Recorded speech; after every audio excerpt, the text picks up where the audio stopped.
All right.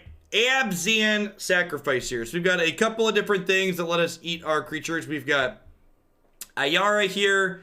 We've got Vraska, the Golgari Queen. We've got Cruel Celebrant as a bit of a payoff for when our things die. We've got Nightmare Shepherd to bring things back into play. We've got a couple of Gray Merchants here at the top end, as well as a couple of Lilianas. One thing, thinking about this list at a glance, is it's definitely a little bit disjointed in terms of really what it looks like it wants to be doing. Pulling in a couple different directions. Not a lot of 4-ofs in the deck, so let's play through a match or two here, try and get a feel for what feels good and what feels bad, maybe try and shore up some of the details here a little bit after playing it a bit.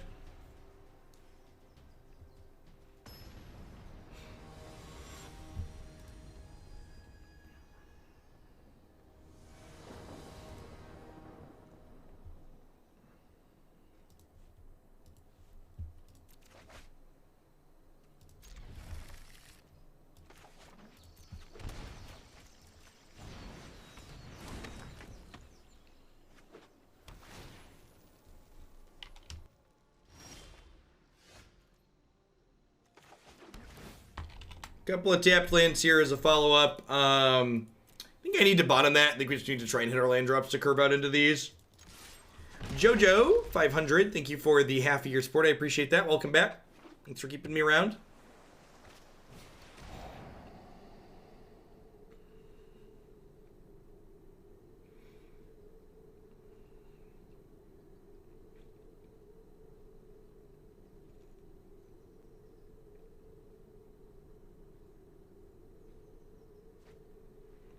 We did, Jethrin. We ended up playing a match on stream today because it looked like we were going to miss if we didn't. We played one and won. 1-1. Yeah, I agree, Coin Celebrant. This is the type of effect that's been powerful in formats in the past, but it's always felt kind of underwhelming in this standard format. Like, the amount of payoff we get for it just doesn't make it worth playing this 1-2 for 2.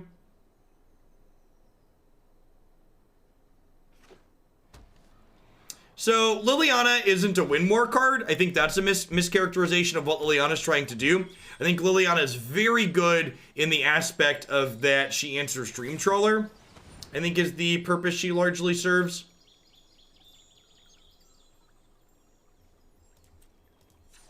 Oh, main deck Aether Gust. Oh, main deck Aether Gust. Oh, you main deck Aether Gust.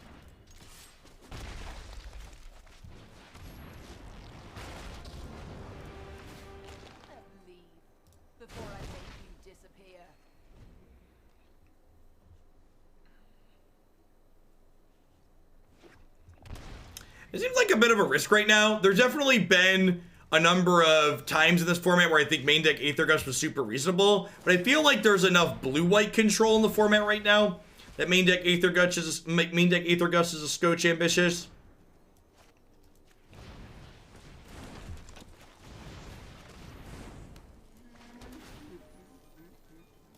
Sure, second Lovestruck Beast here is fine, because it means if they kill this 1/1 I have, I can make another instant attack.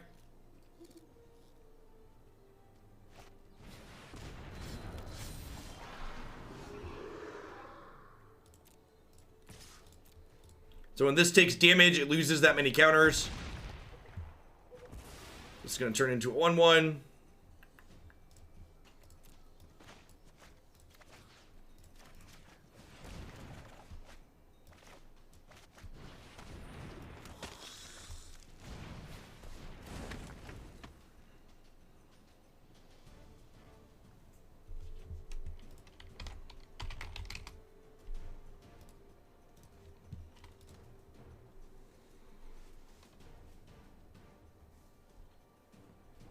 Yeah, there aren't really any good discard outlets in their colors, right? Like Rankle seems like a bit of a stretch.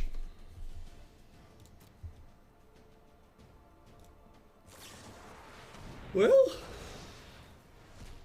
they're so cruel to our celebrant, Chip. Treatsies? Treatsies?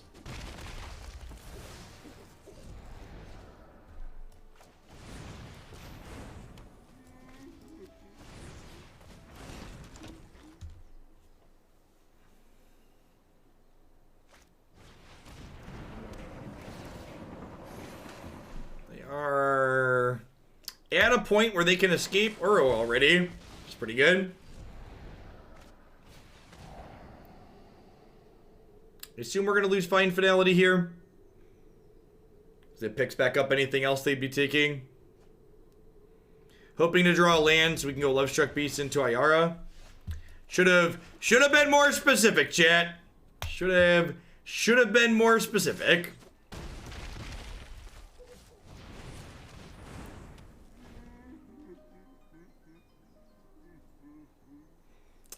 Ayara seems a little weird in this deck. She explicitly can only sacrifice black creatures. I get that she's Devotion for Grey Merchant, but I feel like her ability to be a synergy card here is kind of medium.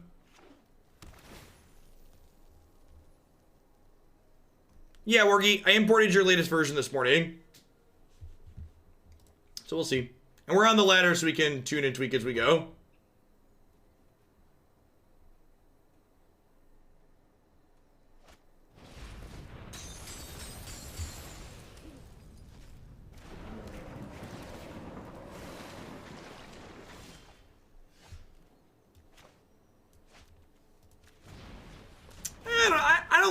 I don't like, so the statement you made there, Coin Flip, I think is a bad statement that people frequently make without thinking. So you shouldn't just say, this deck is 3 colors, so we can't play a triple black 3-drop.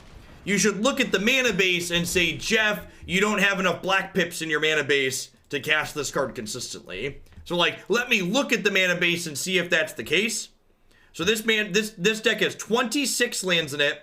And there are 4, 5, 6, 7. So we have 19 black. So yes, it looks like our mana is on the light side of the number of black sources you want to aim for to cast Ayara consistently early.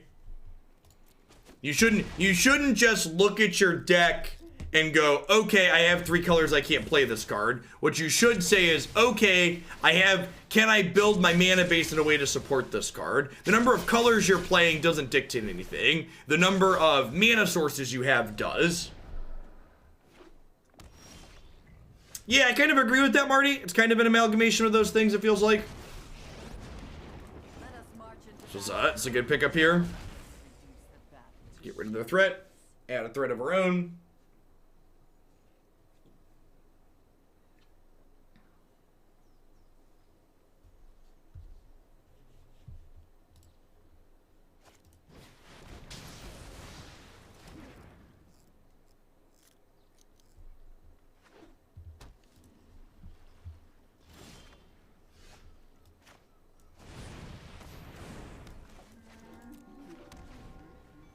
They've got 6 cards in their bins. That means Uro's coming back here, which is scary. I don't know that we have the tools to beat that from this position. They have a Hydroid Crisis.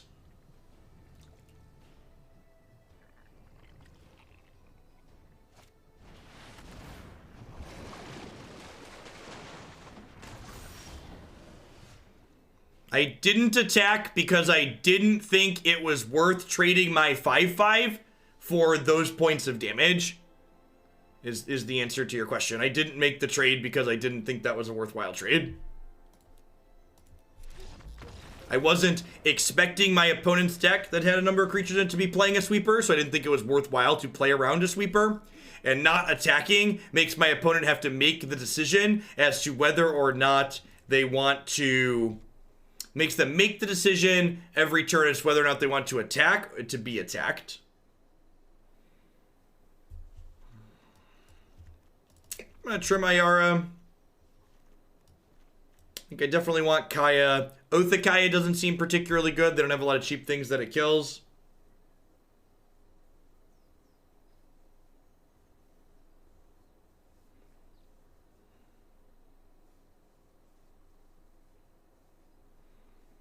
What do I want to trim? Vraska seems really good because she kills Uro and Crisis. LSV went 10-0 with Teamer Adventures.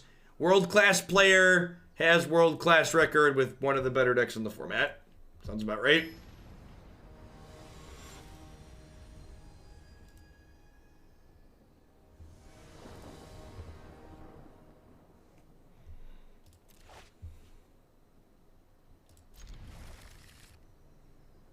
Hey, sounds good, Zero. Thanks for the absurd support. I appreciate it. How the match has been. We've had good sets. Blue-white control was good. We played a Pioneer deck this morning that wasn't a total dumpster fire. We 5-0'd a Pioneer League, chat. I forgot what it was like to win tickets.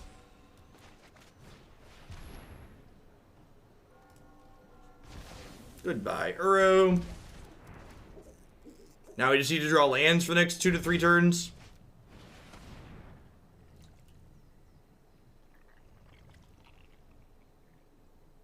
We played green-red aggro. Just ran some people down with some Atarka's commands.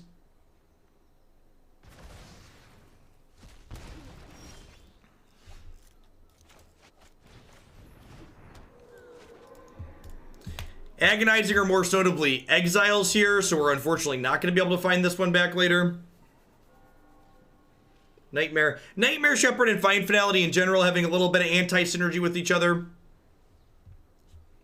So, one of our conclusions at the end of the set was actually that Cleave wasn't that good in the deck. It was worse than Gore Clan Rampager in a lot of situations.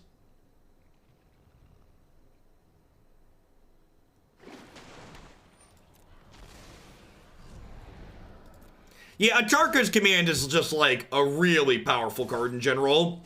Super strong. It was defining when it was in standard for a reason.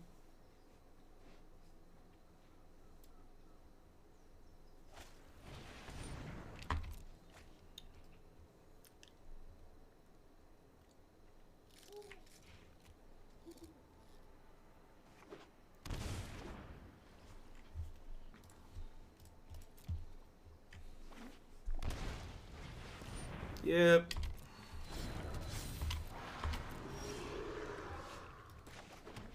Okay. I guess they just get to fight this.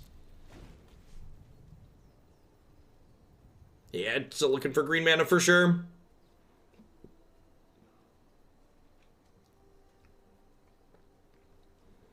If they attack with a 2/2 Pelucranos, I think I'm going to block with Life's Bounty just so I can find back both of these next turn. Was able to use your BCW code to get new Transformer TCG carrying case. Was looking for something to carry the awkward large size character cards in, so it was perfect.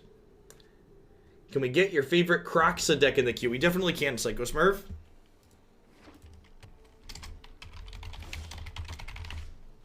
Croxa is my favorite of the Titans, I think. Yikes.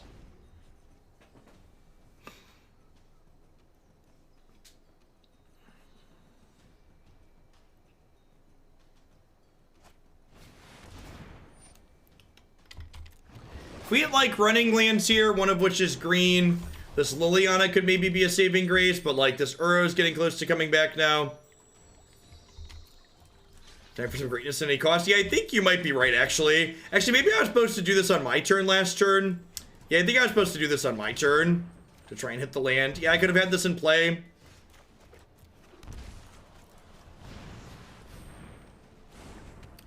I could have had a 1/1 in play right now.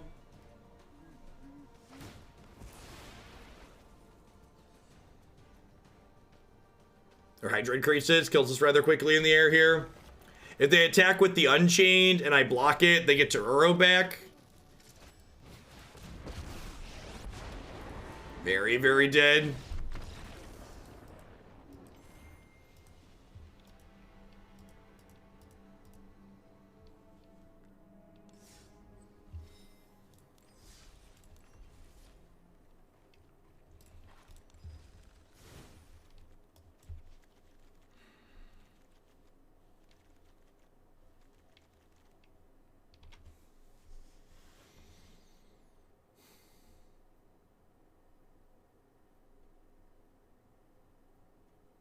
March 12th, Life is Geodude.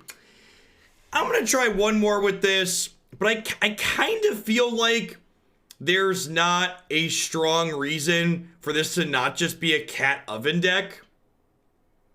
Like, I feel like that makes sense. Like, be a Cruel Celebrant, Ayara, like, drain people with cat deck. You could probably still have a couple gray merch at the top end, but maybe, like, trim these. Cat's another 1/1 for Lovestruck Beast. So let's try another one as is, and then let's give this a little bit of a makeover.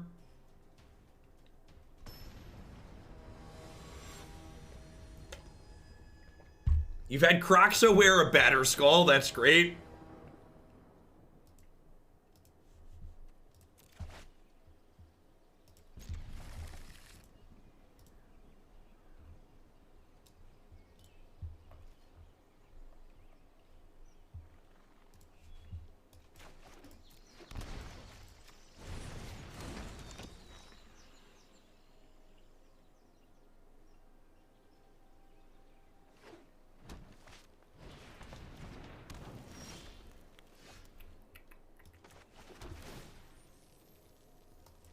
Don't really need a 6th land.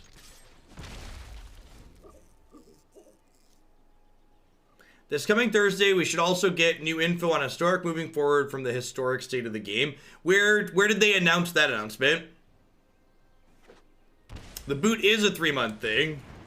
Speaking of ovens.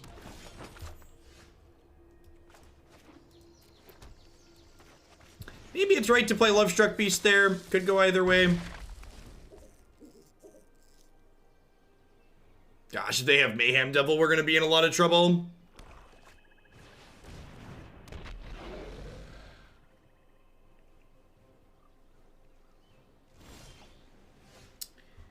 He said before he draws the perfect card.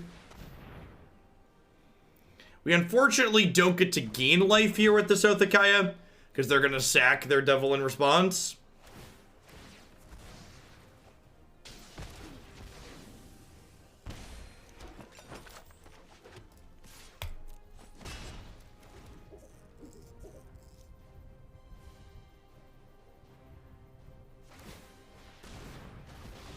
Okay, this is good for us. They're just kind of spinning their tires a little bit here. Gives us some room to get set up.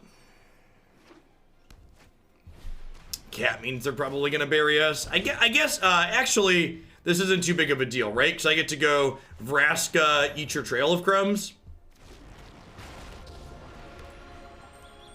It's time to step out of the shadows.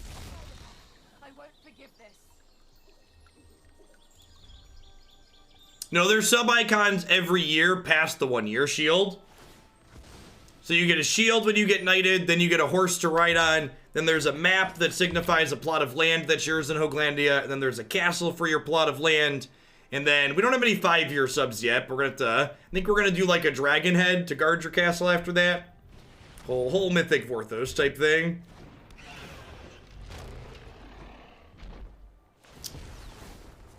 Yep. Well,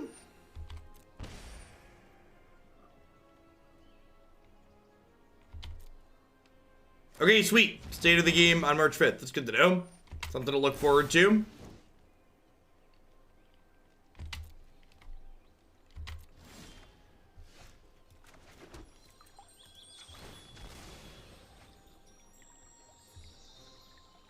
They're of Noplet.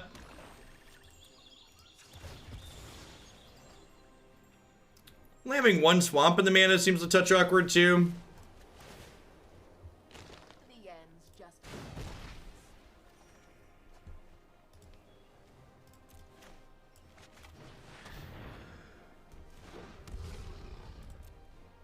We're just gonna get demolished by Corvold here. Yeah, I really hope the update on the 5th talks about the suspended cards. The introduction of Virulent Plague and Ghost Quarter makes me think that hopefully they're gearing up to at least unsuspend Field of the Dead, which I think would be great.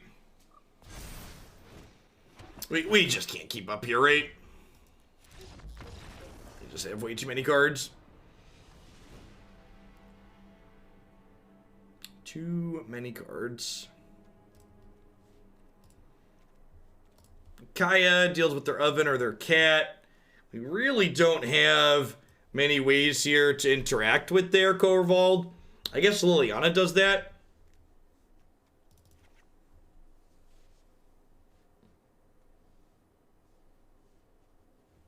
Corvold does have an animation. Mythics usually do. I don't think this is a Shatter matchup. Yeah, we qualified for the qualifier, yo dog. So, I'll probably be playing the March qualifier. I have to look and see. I don't actually know offhand what day. Did anybody know offhand what day in March the qualifier is? I'm sure it's posted. I need to compare it to my calendar.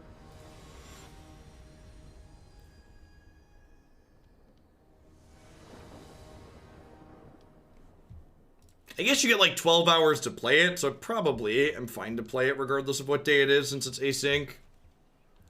March 13th. The 14th, you mean? That's the Saturday? There's supposed to be a parade we're taking the kids to that day.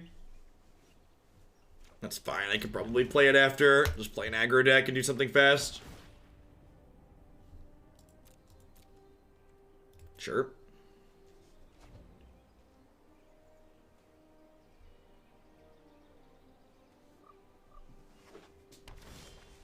Yeah, Gitrog's not a set mythic, though. It's very different than the others.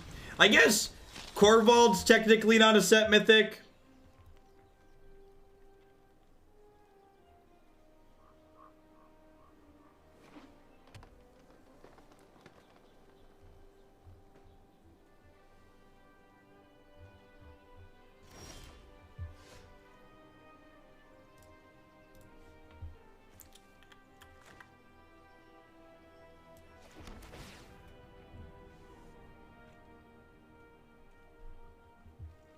Yeah, and that's true. Cards not having an animation now doesn't mean they're not going to have an animation forever, right?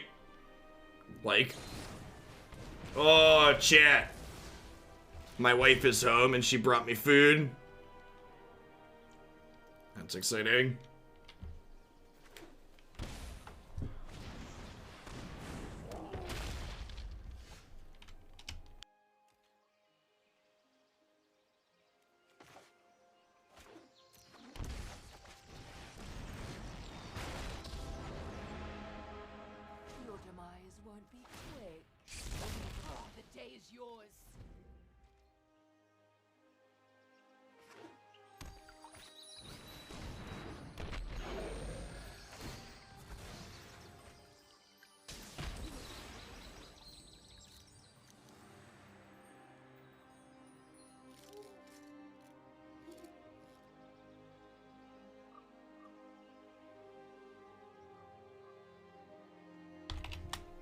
Wanted that. Wanted to take my teeth out in anticipation. They did announce the next set of historic cards. If you didn't see it, you can see it here.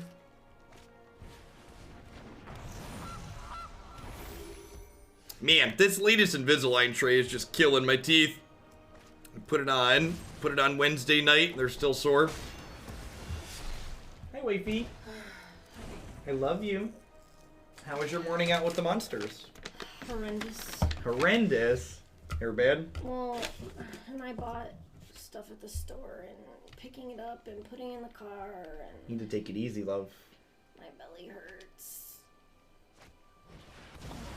Well, we spent our removal on their first two things, and now there's a Korvald, so... Yikes.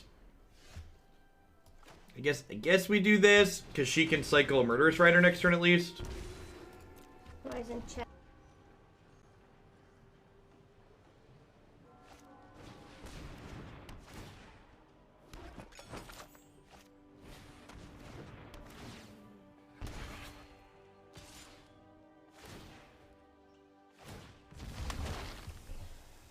Well, you were really close to spelling her name, right? She's a K and an I, Christy. There's like 6 ways to spell her name. He does carry stuff for me, but I was out already and I wanted things.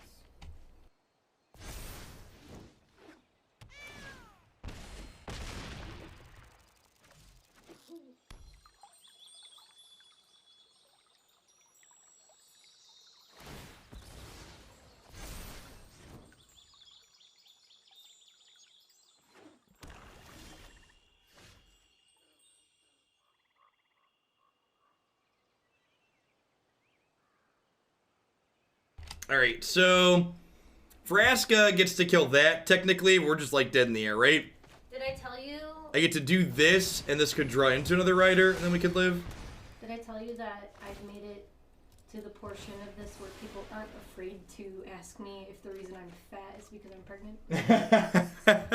At work this week, like 5 people stopped me and they're like, "What are you do?" And usually people just look at you and keep walking because they don't want to say something, so they're not quite sure. They're not quite sure yet. If you're not quite sure, you shouldn't say anything. But they've all gotten the courage this week, so it must be obvious.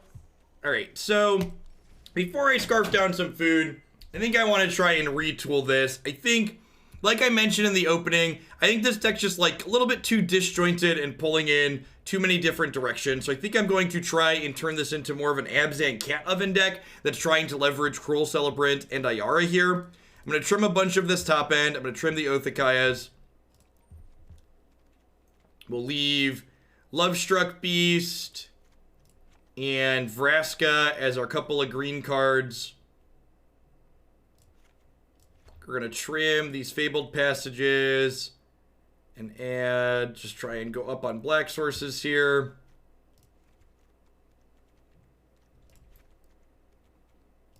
This is 12. This is 12 white. It's probably fine. How many lands is that total? Only 23. So this is like 2 more black sources, at least. This is 25. This is 21 black sources. That seems fine.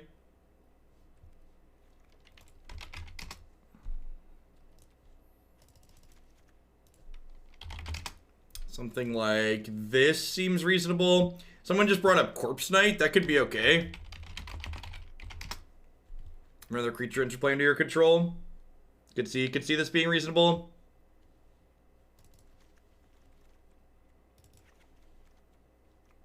Something like this, perhaps. Hey, Maven, thank you for the very generous tier 3. I appreciate it for the 11 months. Welcome back. So Thrashing Bee is probably not very castable. Once I cut some green sources, a couple of Return to Natures are probably fine.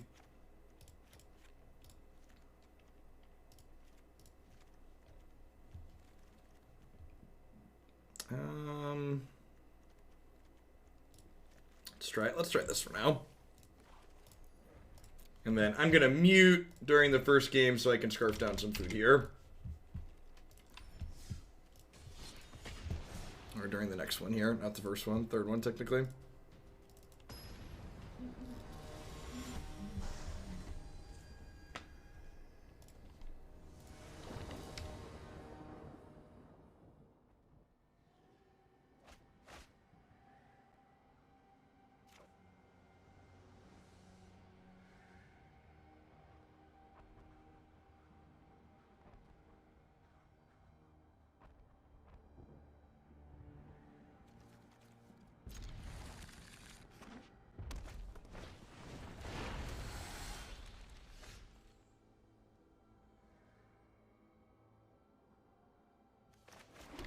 You could definitely build the deck to be a lot more mid-rangey and controlling than what I have put together here with things like Trail of Breadcrumbs and stuff, but the original submission, I feel, was kind of aggressive leaning by trying to leverage the Blood Artist style card.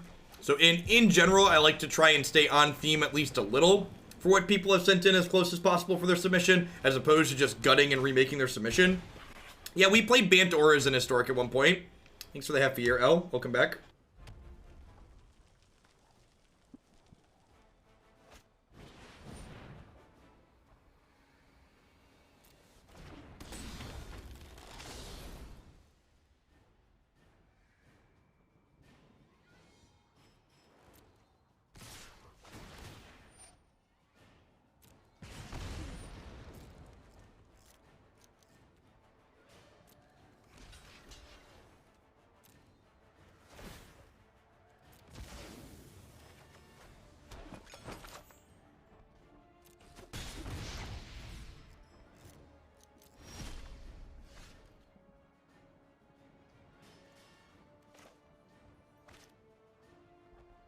Huh?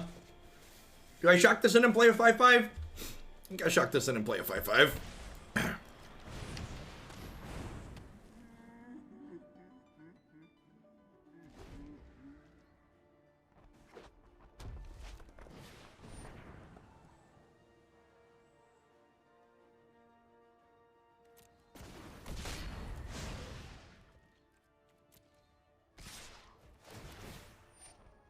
mean, the 5/5 isn't even that good here if they have a cleave, right?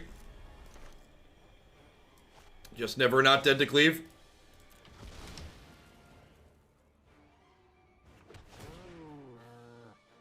Yes, cat with beast is very good. One of the reasons why I felt like it made sense to add it to the deck.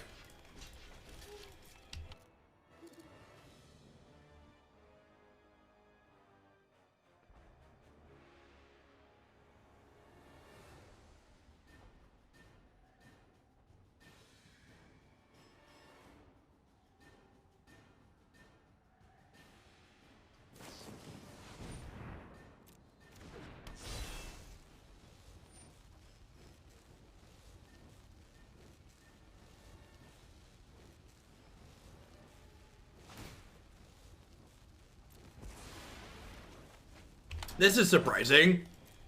They want to trample over here as opposed to killing my Lovestruck Beast. I guess they don't want to spend mana to re-equip it next turn, most likely.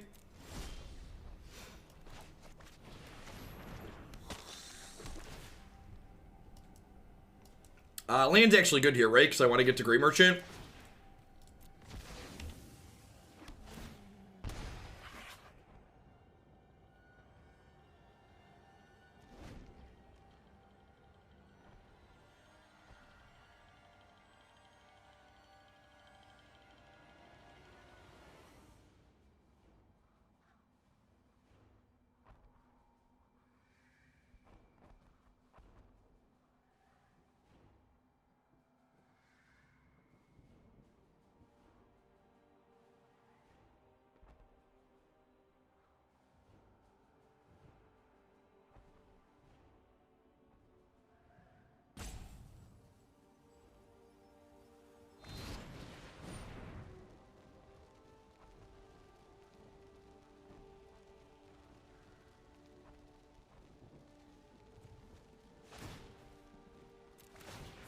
So that means that they don't get their Bone Crusher, so that's good for us.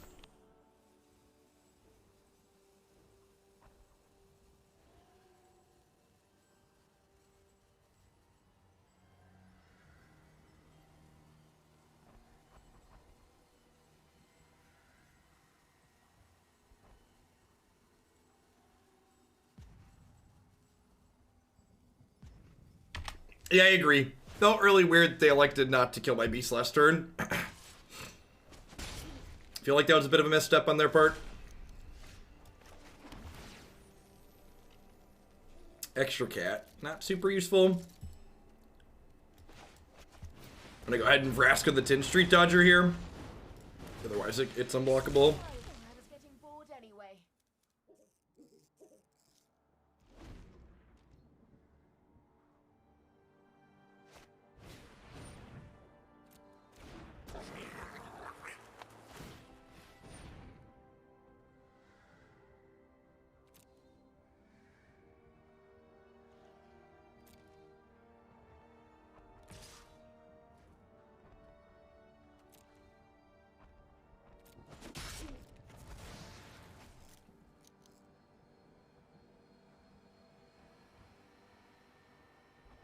Need to keep in mind that this enables them to play their card from my what's it called? From my deck. Alright, sure.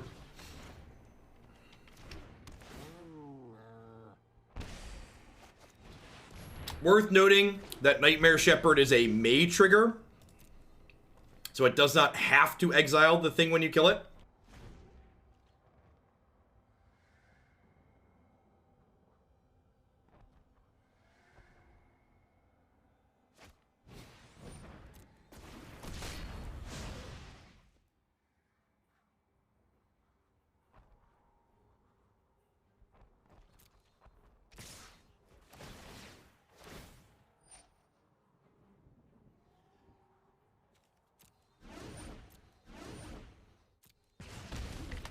Anybody else expecting a...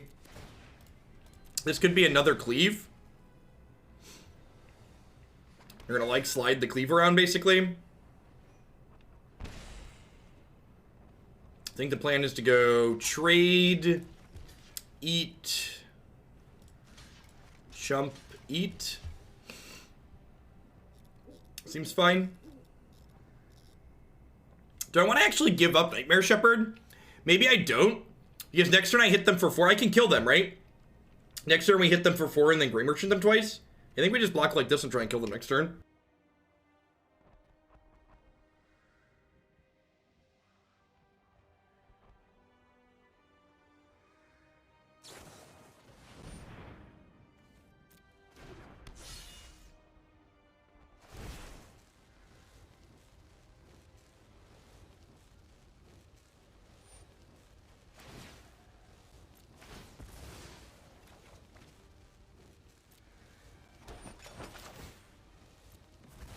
Alright, so I believe they're dead.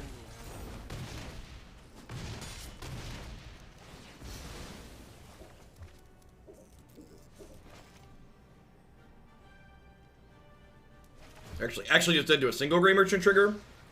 They don't have any blockers here. This is 5, 9, 11. Even this is lethal. Again, kill them without getting my hands dirty.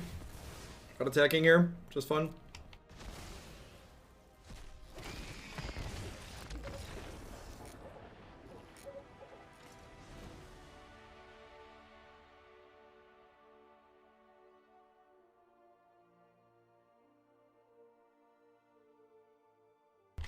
That felt pretty clean overall.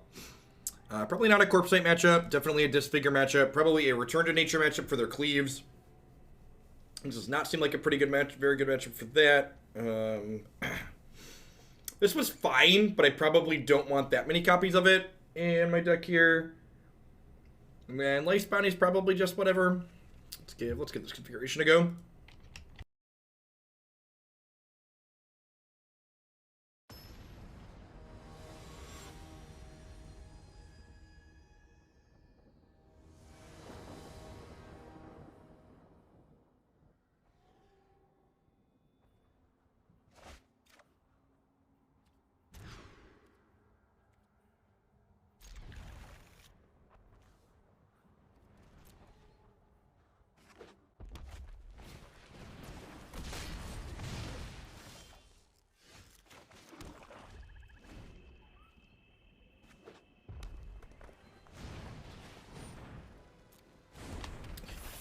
Think I'd rather disfigure this because not only is it hitting me this turn, but this one I can block in combat.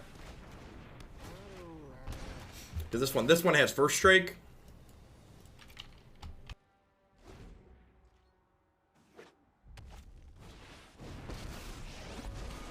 Anyone need a match? No. Hey, these little guys are great.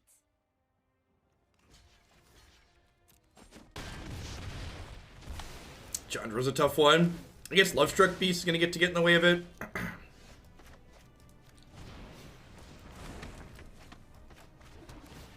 Get Smacker down.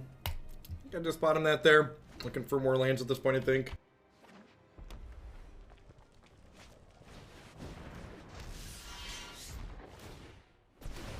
Hey, these little guys are great.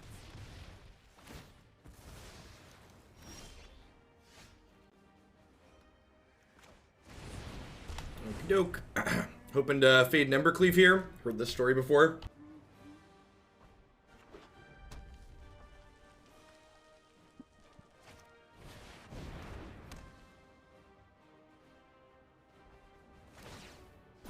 Don't worry, I brought company.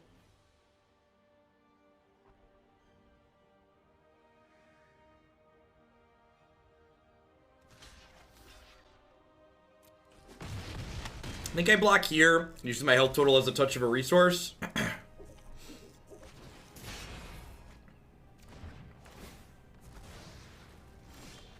Man, that's super unfortunate to be staring down. So I'm doing this. I'm killing Chandra. And then next turn we're blocking returning to nature and then bringing back the cat. Might survive here.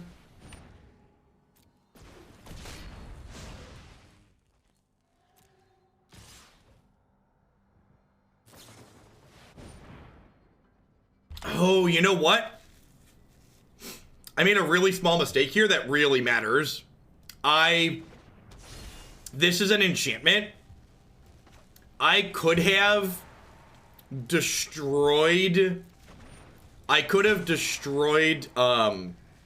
this when they entered combat, and then they wouldn't have been able to play the Embercleave this turn, and it would have just gone away, right? Because it was exiled to light up the stage. And then this would be gone and they'd have 1/1s. So like the cleave's gone in both those situations, but their annex is also gone in one of them. Was an important distinction. Huh. How about we play this and the second oven now? Because this way my Lovestruck Beast likely gets to live. Might be okay. Or depends on how good their frenzy is. The frenzy could be really good and kill us here.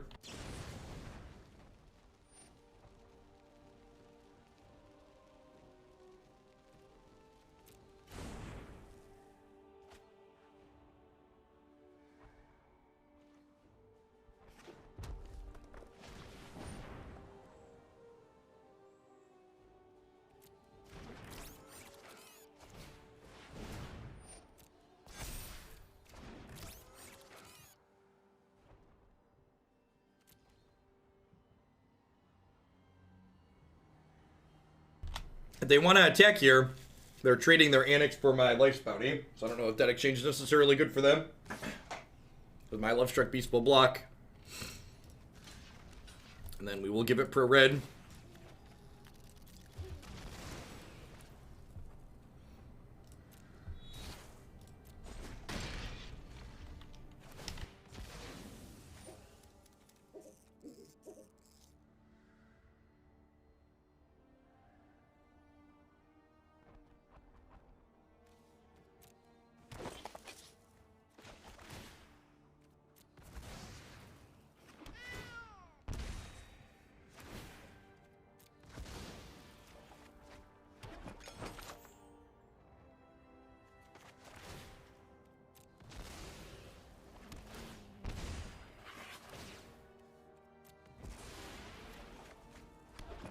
So since we're not attacking with the cat, we're going to wait to bring it back. Because when we bring it back this turn, we'll have Ayara. So we'll drain them a little bit extra. Yep. And even still here, again, I kind of feel like we're not in that bad of a spot, depending on how good their frenzy is here. Gonna be a lot of variance in how strong their draw is from this position.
I'm not certain, but I feel like that might have been above average. What do we think?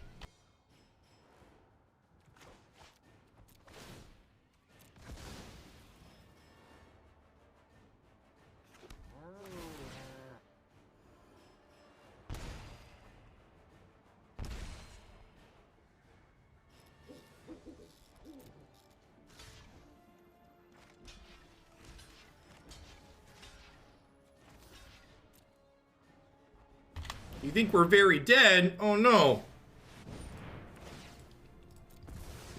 What if I bounce my cat around a couple of times?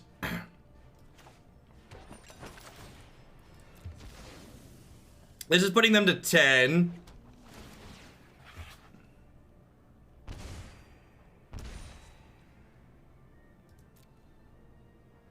What if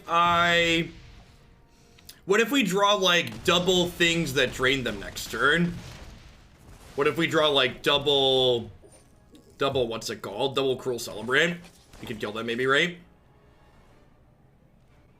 So let's eat Lovestruck Beast here to get some food. And then we'll eat the cat. Wait, what just happened? Was this summoning sick? Oh, this was summoning sick, right? This was summoning sick. Okay, so that was a mistake.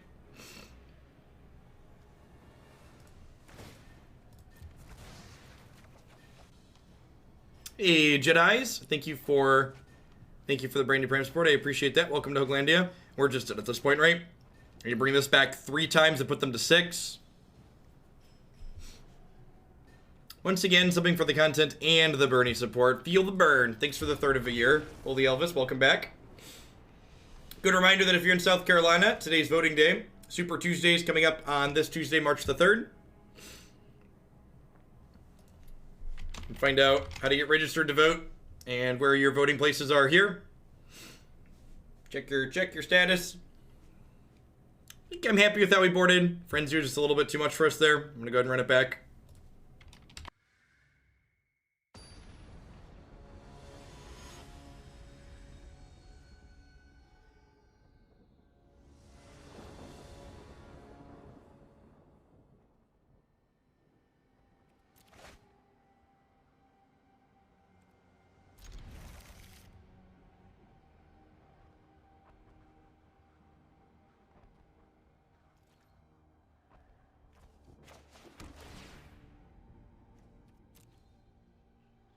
I feel like if 16 taught us anything, it's that you should be wary of all polls.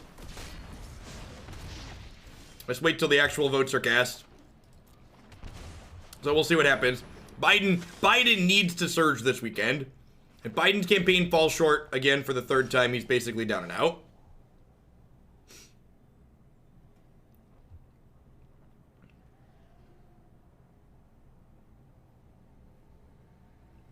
Like 10,000 people in Boston, that's sick.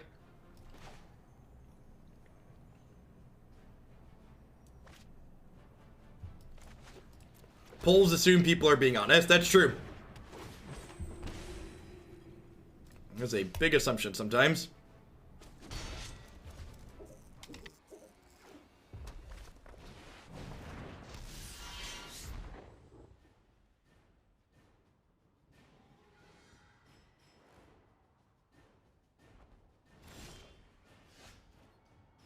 That was an incredibly good draw.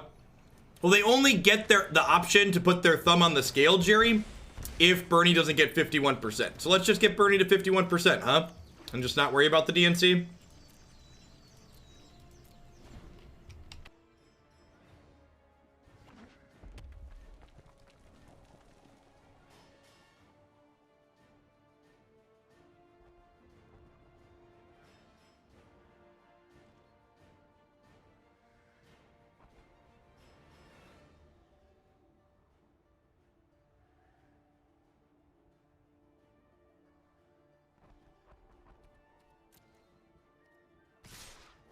Hey, thanks for taking the time to hook that up, JDIs.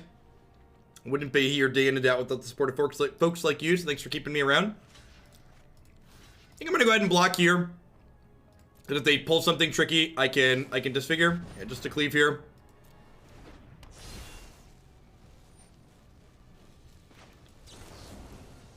I'm gonna go ahead and disfigure this, just to like, make us take 4 less.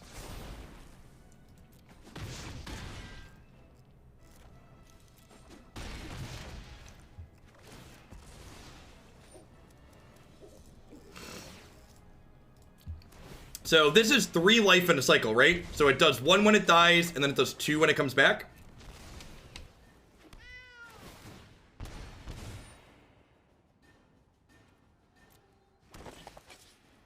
If we had a land here, they might be dead. Okay. Huh.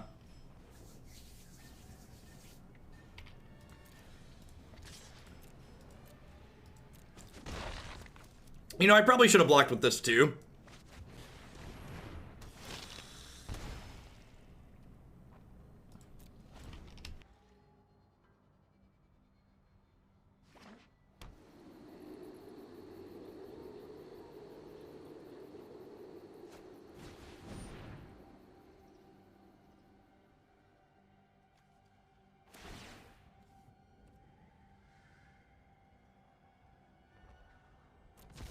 So we'll go sack the cat. And then we'll sack Ayara.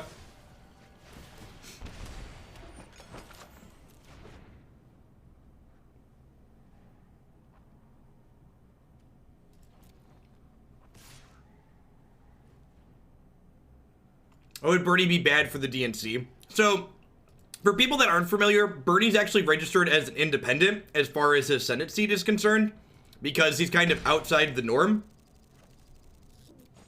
He represents a more progressive branch of the party, just like Alexandria Ocasio-Cortez does.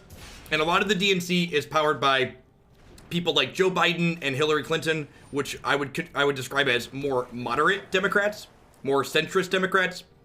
Democrats who take lots of large donations from super PACs and corporate dollars. Things of that nature.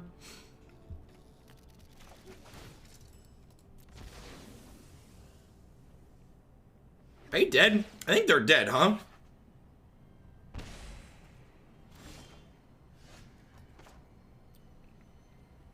So there's this. And then I attack them for 3. And this drains 1, and then this loops to drain them. So good example here of like why Cat Oven seems like a really excellent natural slot into this archetype, I think. And highlighting the synergies it has with like the rest of what this deck has going on. New Historic cards are great. Super excited to play with them. Super excited for Historic to continue to mature and become a real format.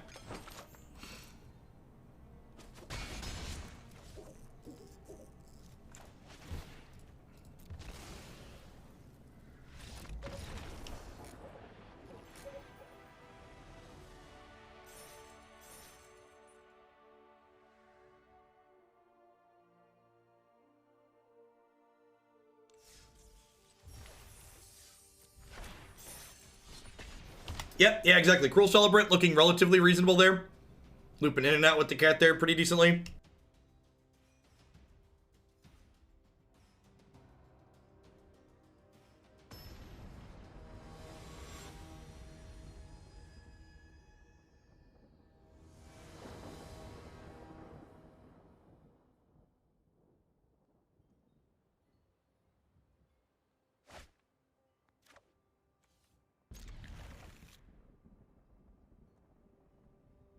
Yeah, the fact that we were like able to take 2 hits from an Embercleave that game was like really impressive, huh? The amount of life gain the Cruel Celebrants pumped out was super great. What was our rank number at the end of the season? Somewhere in the 400s. Why do we play green in this deck? For Lovestruck Beast currently. Good chance that's unnecessary though.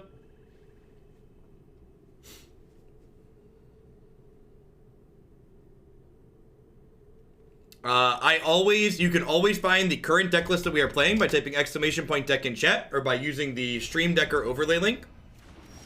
Never need to do tedious things like take screenshots of the deck that we're playing and try and piece it together from that. I agree, Elfandom. Both these upcoming 20 cards are going to be introduced in March, but Jumpstart over the summer, Historic's really going to have some of its own texture. As a content creator and person who enjoys playing fun Magic on slick digital clients, I'm looking forward to doing less Magic Online and more Magic Arena moving forward. We're probably going to be, especially with the current state of Pioneer. I think after next week, I'm likely going to be cutting down my Pioneer days to like 2 to 3 days a week.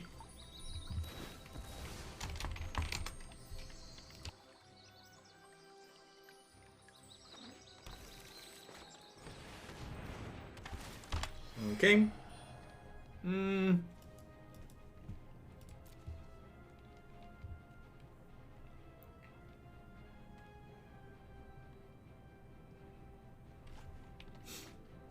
Deal.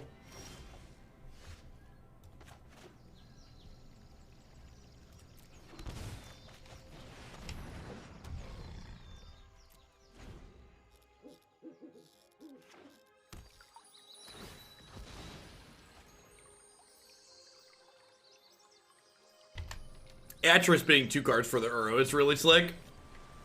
Some good clean synergies there.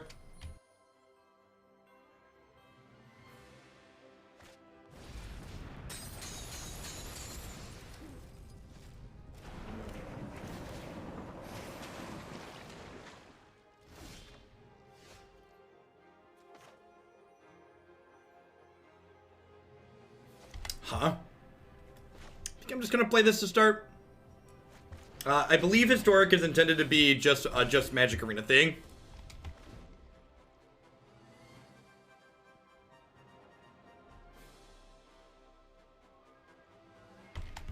I imagine, especially as Historic expands more and gets more back-printed cards into it, tracking legality of cards in the format in Historic will become a little bit difficult. Yeah, I agree, McDucks. The rate of play is one of the biggest benefits to Magic Arena in general compared to Magic Online. Magic Online is like a glacial rate of play. I'm gonna take this hit here down to 12, I think. The sound effects and animations don't hurt either, but just the, like, all other things aside, the rate of play is just huge. I should have attacked last turn, huh? I just, like, missed a 4-ball.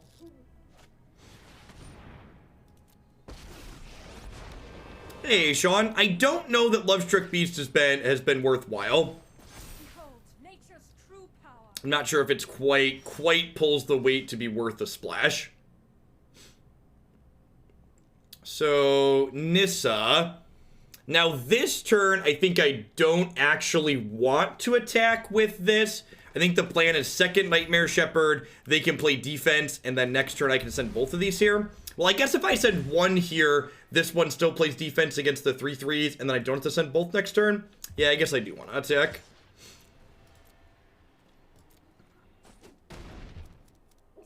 Cease this aggression.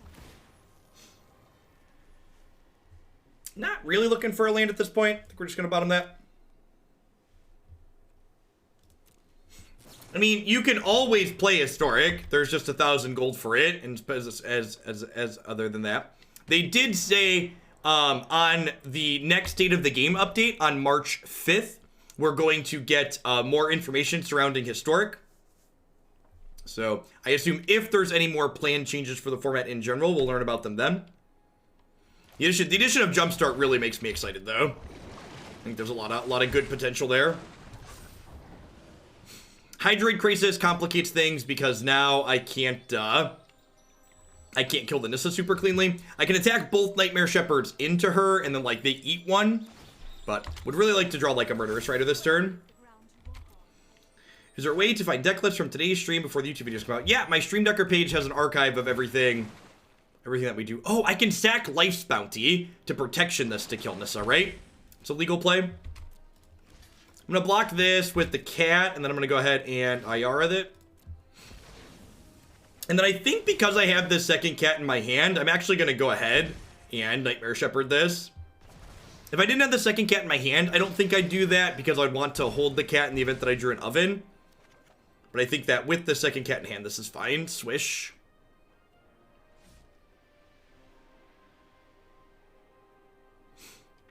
We shocked this in, and so they have 2, 3, 4, 5 mana total, 6 if they create a forest here. So I don't know what their next spell's going to be. Wizards will port every format over to Arena. I would kind of be surprised if they brought formats older than Pioneer to Arena. Oh no. Oh no. Oh no. Oh no. Alright, well I mean, I guess I make tokens here so I get more Cruel Celebrant triggers, right? Like I should make this token so I get a Cruel Celebrant trigger, I suppose. Look at the way they massacred my boy, chat. Look at the way they massacred my boy.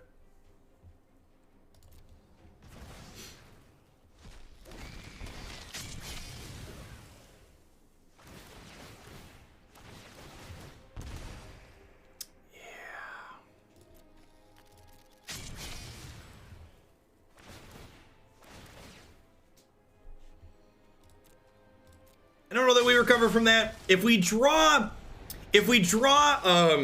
Murderous Rider here to kill the Nissa, we might have a chance to recover. Another brick's gonna put us away though.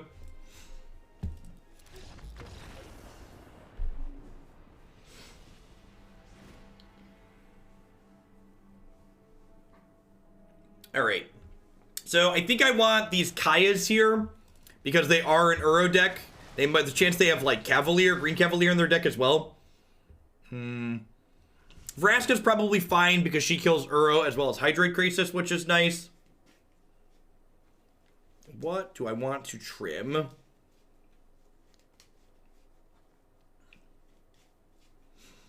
Lovestruck Beast might actually be the trim here. The 5/5 body's not super relevant against a deck that's leveraging 6/6s. Leave like one in as a miser. That seems fine.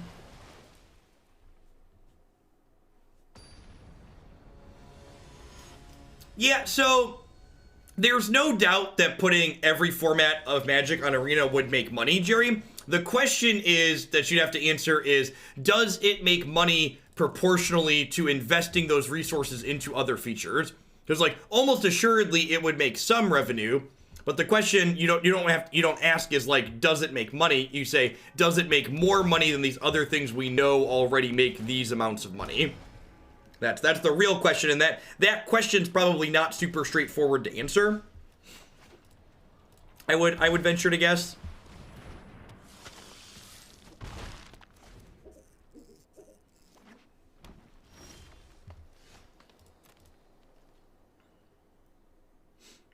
I have no idea what shillings are for at this point. I'm too afraid to ask. Well, they're for doing exactly that right there. I'd assume on other streams where the streamer has a harder time keeping up with the average chat message, the highlighting's more useful. I don't know that highlighting's explicitly super useful on my channel because I'm usually good at catching most messages people post.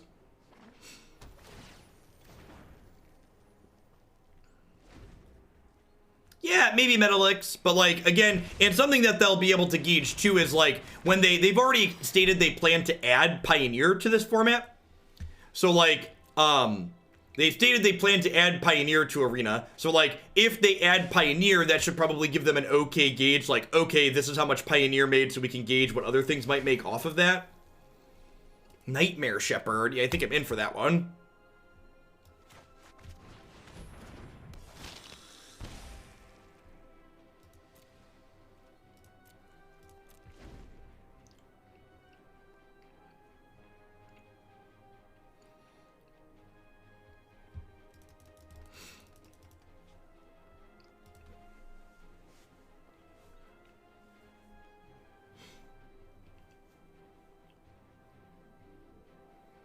Honestly, I think the way they've gone about... I see you, Skunky Blitz. The way they've gone about implementing Historic and the back cards for it, I think is a really elegant manner to not only expand the Historic card pool, but also, like, put them in a position for Cube, like we've talked about. Cube drafting makes ungodly amounts of money on Magic Online. I can't even fathom how much they would stand to make from it on Magic Arena. Alright, so there are 3 cards in here, including the Uro. There's a chance if I don't Kaya the Uro this turn, that they get it back next turn, but I kind of think that's fine. I think I want to play Nightmare Shepherd here. If they like Disdainful Stroke me, I feel pretty bad about it, but if they don't have like a Disdainful Stroke here, like Ayara, my Cauldron Familiar draw card sounds great.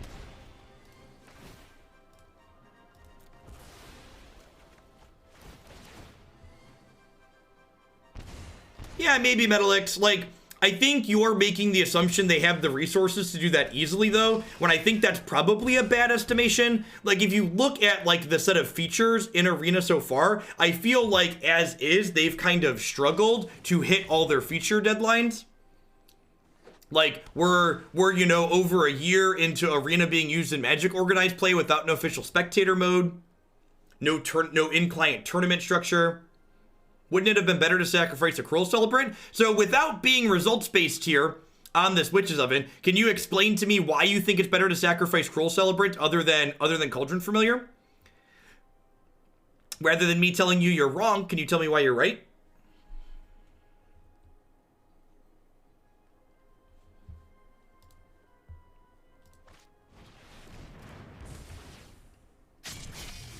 Well, shoot.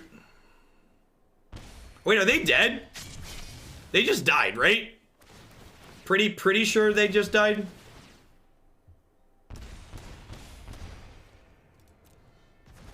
Okay, yeah, they're dead. Got it. Good stuff, good stuff. Yeah, they're over dead. They take 2 here, and then they take 6 more triggers.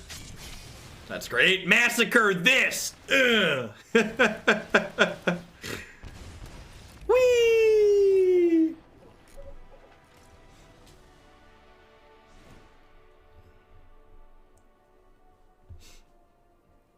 They massacred themselves. Ain't that the truth?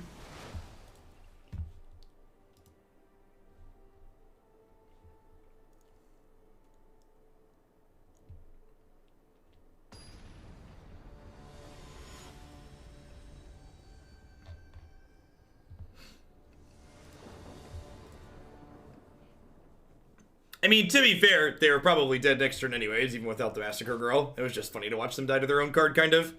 In a roundabout way. Yikes. Yeah, I mean, you know, this is what we aren't excited about it, but we're keeping it.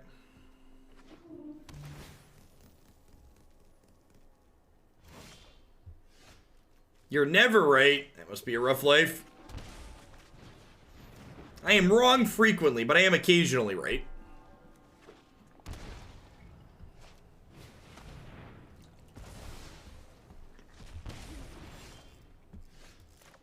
Gosh, it's a real shame. It's a real shame they just took our Dreadhorde Invasion, huh? Dreadhorde with Ayara would have allowed us to really recover from this mulligan nicely.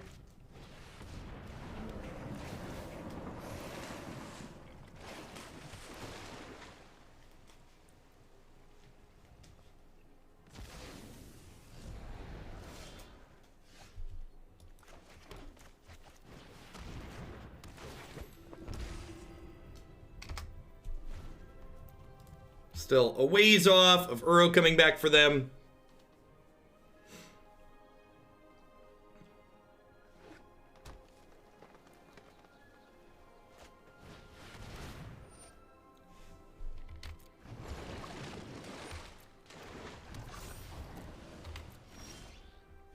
Okay. I mean, all things considered, that was a pretty good draw, huh?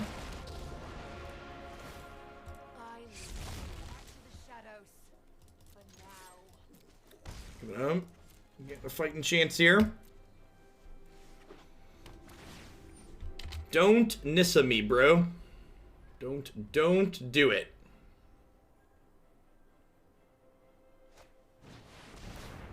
Just another baby Croesus, sure.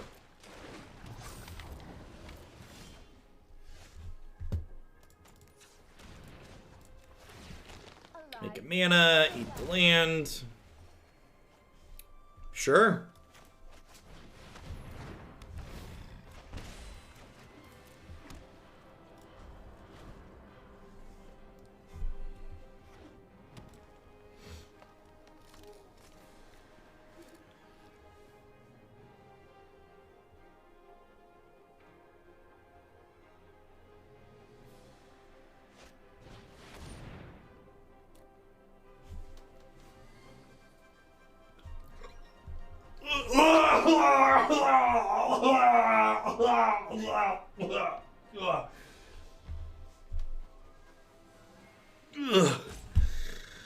Oh god.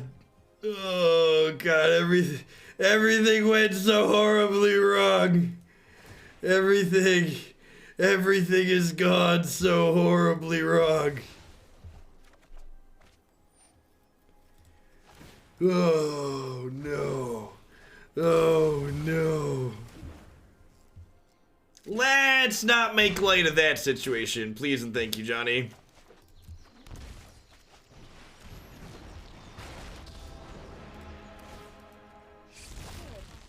I grow bored with this fight. Yeah, well, you know, that could have probably ended up slightly better for our hero.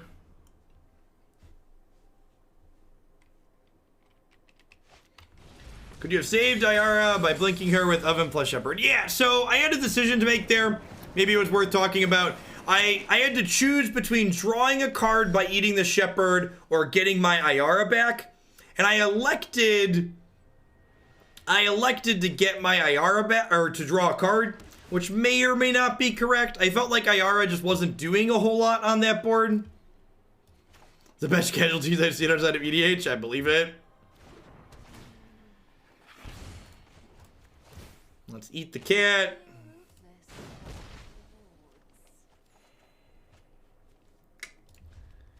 They've only got one card left in their bin here, so I get to bring the cat back, block the Uro, and then Vraska eats the Uro next turn, and then, like, you know, if we're a little bit lucky here, and our opponent's out of gas, our Castle Locthwain could maybe drag us kicking and screaming back into this game, despite getting almost 5-for-1 by a Casualties of War.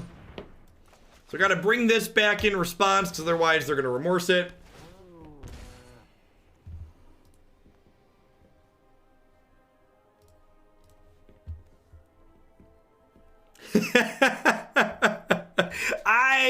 I considered it. I feel like, you know, they's like, hey, that's another brick. If this is a brick and this is a brick, you know, they might live to build a house.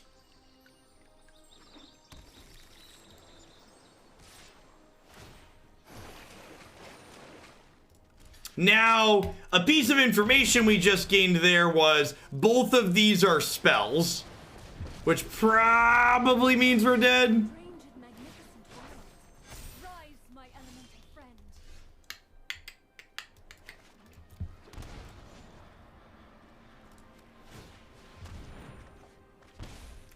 All right, we'll call it a day. Mercy, tap it out. All right, I think I'm gonna call it a day on this one. I'm glad we had the match against Mono Red to kind of highlight some of the strengths of not only Oven, but also Oven alongside something like Cruel Celebrant here. I think the people in chat that were talking about, like, is it worth playing green in this deck? I think those folks are pretty spot on.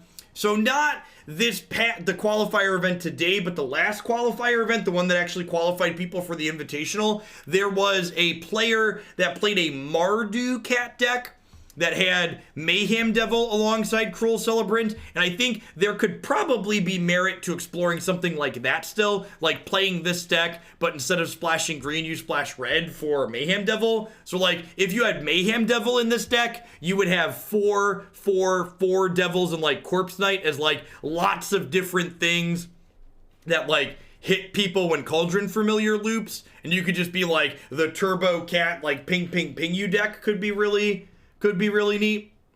Yeah, you could play something like Croxa in there as well. Overall, yeah, the whole Abzan feel felt a little bit off for me. This kind of clunkiness up here at the top, I felt like I wanted to be a little bit more trim, and Nightmare Shepherd was fine, but Grey Merchant at 5 felt like a bit much, even if it did give us this kind of pseudo combo kill with Nightmare Shepherd on occasion. All right, what are we doing? So we said we were going to do 10 hours today, and we're only at 7, which means I have time for one more standard deck after Klothys.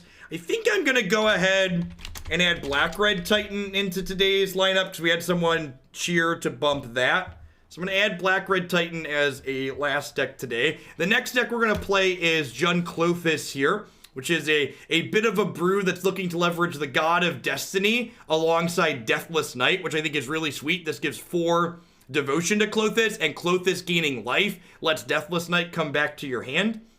I'm going to go ahead and hit a quick ad roll, because I need to switch everything over, restart the client. I also need to run to the bathroom and brush my teeth and put my Invisalign back in. But please don't go anywhere. We've got about 3 more hours of Magic coming up here today. Thanks for hanging out today. Hope everyone's enjoying their weekend.